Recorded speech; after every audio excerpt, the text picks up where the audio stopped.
I'm gonna miss you guys. This place is so special, and I think about I'll get choked up. All right, we're good. We're good. I'll tell a funny thing. I'll get us on the right track here. About 5 years ago, I came to my first Good Morning SLO, Jim, and I was very hungry that morning. I was like, well, I can't wait to get some eggs and some bacon and sausage. And I sat down at my table and I said, what the hell is this? It was granola. I'd never had granola before. So all the stories of California granola eating crunchies, it all started coming true. It is true. I have bittersweet news. I've taken a new position in my home state of Kentucky as a government affairs manager for Farm Credit Mid-America. So a really good opportunity for me. When I started telling people this, Jeff, they said, well, is Kaya going with you? I said, yeah, she's going with me. They thought I can't leave her behind. We're a package deal. Jim mentioned that we celebrated our 100th anniversary at SLO County Farm Bureau last year. And for those that don't know, the San Luis Obispo Chamber was instrumental in getting Farm Bureau started. Our partnership has carried on a century. When I came to my very first event, I had a Valentine's Day mixer, and I didn't know anybody. I knew my wife, obviously, but didn't know a soul there. And the very first person that came up, introduced themselves, and extended a friendship was Jim D'Antona at the Chamber. The next week, my first week on the gig, Sandy Sigurdsson came in. And who else can welcome you to the community but Jim and Sandy? I mean, Jeff Buckingham was instrumental. It just, a lot of things I will not miss about San Luis Obispo. Your cost of gas and your housing and a lot of stuff. But you know what you do right is community. You do this right, it makes it special. And it's going to be hard to leave. And I'm not going to get teary here.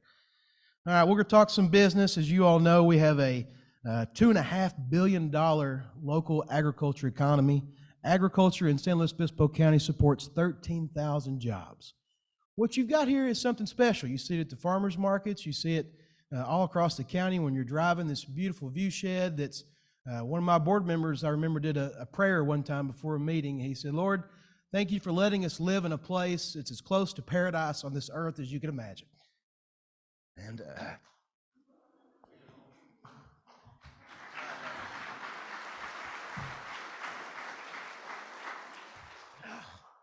should have had some bourbon this morning, Joe.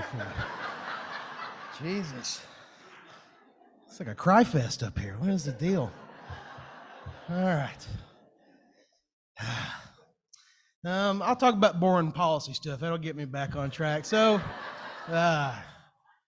in all seriousness, there's a lot happening here that you may not appreciate and be aware of. You know, we value these small local farmers, but when I moved back to Kentucky, there ain't no salad growing in December in Kentucky. We depend on large farms here in San Luis Obispo County that get trucked all the way out east. So just remember that what you do not just impact these smaller farms. It really does impact our nation. And we think about all the crazy stuff going on in the world, but it don't matter how many tanks and bombs and stuff we have and soldiers. We got to have food. National security is food, and this county is a big deal in the United States. It's a big deal in the world.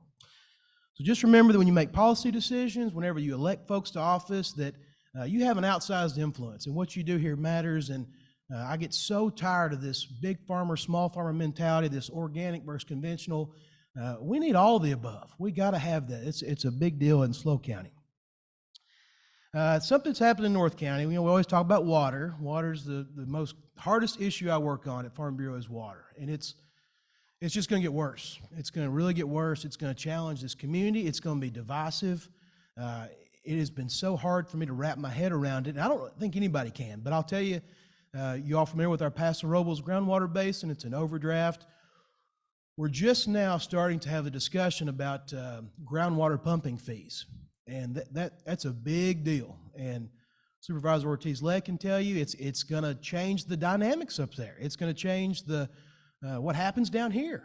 We have one big, agriculture economy. We have a reason that there's all this tourism. We got the ocean, obviously, but agriculture, wine tourism is a big deal here. So we need to make investments in our agriculture industry. We need to have a conversation about new infrastructure that we've been not willing to have. Whenever we start charging for groundwater, the economics of an acre of wine grapes in Paso Robles is going to change. And we see this happening. You know, we're not the only overdrafted basin in California. This is happening all across the state. We'll all go to court. It'll be litigation. It'll be a lot of fighting. It'll be neighbor against neighbor. And if we don't come together in this community, we're going to have problems. It'll trickle down across all their industries and tourism. But anyway, it's a lot easier to talk about policy, Jim, than how much you all mean to me. And I just want to say thank you. Kai and I are going to miss this place. It's going to be a special place.